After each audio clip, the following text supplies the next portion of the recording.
Magandang araw mga kaibigan. Bigyan natin ng reaction opinion itong post ni Teo Moreno. Sabi niya, I just want to remind everyone that the Anti-Money Laundering Council has already denied the allegations of Antonio Sani Trillanes default. I will also attach in the comment section the video of AMLC last November 27, 2024 denying that they are the source of documents, information that Trillanes obtained.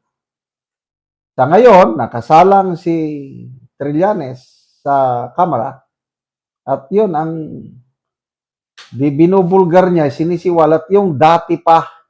Binulgar niya na yun nung una na pinabulahanan ng Anti-Money Laundering Council. Hindi galing sa kanila yun. So anong source ni Trillanes? Siya lang. Ay, nako. Sige, tingnan natin sa comment section. Ano? Tingnan natin to. Ask the COMSEC if former Senator Trillanes would be present. Sir, we invited Senator Trillanes but he has not presented himself yet. Okay. Kasi may mga requirement po tayo sa kanya. Now, the AMLAC, is the office represented in today's hearing?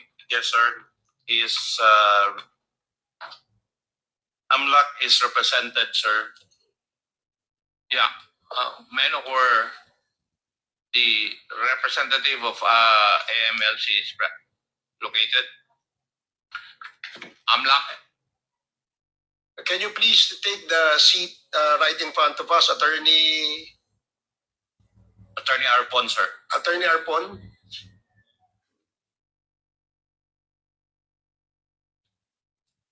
Sige po, wag po kayong mahiya. Sa Naka-reserve Quadcom. po yan para sa inyo. Sa Quadcom pa ito ha.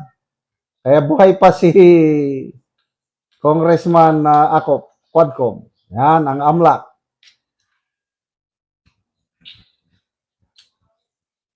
AMLAC in the last hearing conducted 13 November 2024 of the Quad Committee, you were required to authenticate documents submitted by former Senator Trillanes purported to show money trails linked to drug proceeds. Yes, Mr. Chair. Have you submitted such to the committee? Mr. Chair, in 2016, the Anti-Money Laundering Council issued a public statement which denies that we are the source of the documents or information shown by Senator Trillanes in 2016. And in September 2017, Mr. Chair, the AMLC also issued another public statement denying that we are the source of the documents and information attached by Senator Trillanes in the complaint he filed before the Ombudsman. And in the same public statement, the AMLC denied that we furnished the Office of the Ombudsman such documents in relation to the complaint by Senator Trillanes, Mr. Chair. In other words, AMLAC denied that the documents presented by the former Senator Trillanes did not originate from your office. Yes, Mr. Chair. Wow. May the Quadcom committee, Mr. Chair, can we ask AMLAC again?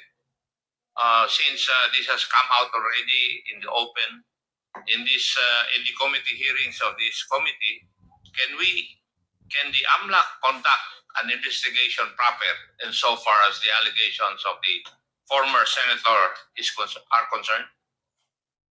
Mr. Chair, the jurisdiction of the MLC will be had if there will be a unlawful activity, Mr. Chair. So if there will be an unlawful activity that will be filed, then it is the mandate of the AMLC to conduct a financial investigation, Mr. Chair. Thank you. Mr. Chair, we also Yun. So, denied to death. So, Pag inyong pinalipad Sandalan ba? sa Prague ang inyong chief of staff, ano po, from yung mga sinasabi ngayon ni Trillanes sa hearing, yun na rin yun. Yung inabanggit niya noon, laban kay Tatay Digong, laban kay then Mayor Inday Sara, noon pa, 2016. At pinabulaanan na ng AMLC. Yun ngang isinampa ni Trillanes na kaso doon sa ombudsman tungkol sa mga bank accounts na yan. Ibinasura na ng ombudsman. So ito, ano lang, wala na yung sinasabing pasabog kuno ni Trillanes ngayon. Kuitis. Ako, hindi na ako nanood dyan. By the way, i-shout out ko ang aking mga kaibigan, mga researchers ko, si Chris Torres and Yodora. Sinabi, report nila sa akin, hindi na ako nanood ng hearing, sir, dahil Trillanes, poros lang, yun lang. Mga dati, old files, nakaka-allergic. So, ano ngayon, ang mga pasabog? Speaking of Anti-Money Laundering Council, napakagaling po si Congressman Bong Sontay dahil na-corner niya, na checkmate niya ang AMLC at saka si Congressman Luistro tungkol sa paglalahad ng bank records ni VP Sara. Hindi pwede yon dahil court order lang ang pwedeng makapagdirekta sa bangko na maglahad, magsiwalat ng bank records. Without a valid court order, ang House Committee of Justice walang kapangyarihan. Yan ang naging talakayan. Kaya magpasalamat tayo kay Congressman Bong Sontay dahil sa napakatalinong diskusyon niya at na-corner sila. Wala silang magawa. Salamat mga kaibigan sa inyong pagsubaybay sa channel na ito. Nakakatulong kayo ng malaki sa tribong Talandig ng Bukidnon dahil ang income natin sa channel na ito is pantulong sa tribo. Namimigay tayo ng libreng yero at pako para makapagpatayo sila ng mas maayos na tirahan. Panoorin nyo ang video na ito. Ani ang natagaan na mo og yero.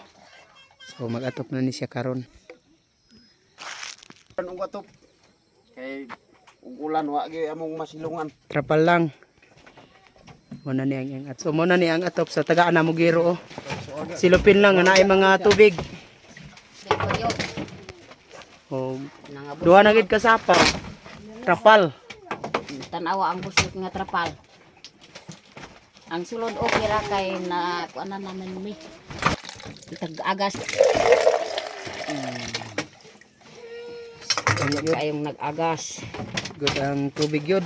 Agas. Salamat dito sa Ginoo. Kay Tagaan giro. Atop nga yero. pero nga makaatop ko. Tanawan ning atong atop silupin og trapal.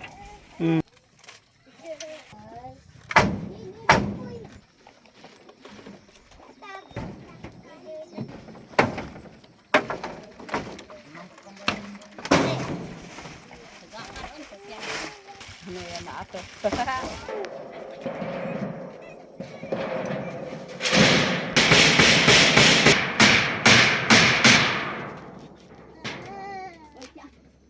Karon mo managid sa pag-atop. Maayo na gid nga tan-awon kayo man na sa pag-atop. So napulihan na tong mga silupin lang og trapal nga ilang atop. At may nga kuan na kagaabot na migsin nakuha na among kuan ato nga silupin og trapal ug mga sako. Lagi. Salamat mi na nga nay nagatag sa among Oo. karon di na mi ulanan. Salamat sa Ginoo Oo. na nagatag sa amo. Oo, sige salamat kaayo. Naay nagatag sa amo Mm. among iro Kaya na among mga anak, Mm. naulanan. Mm.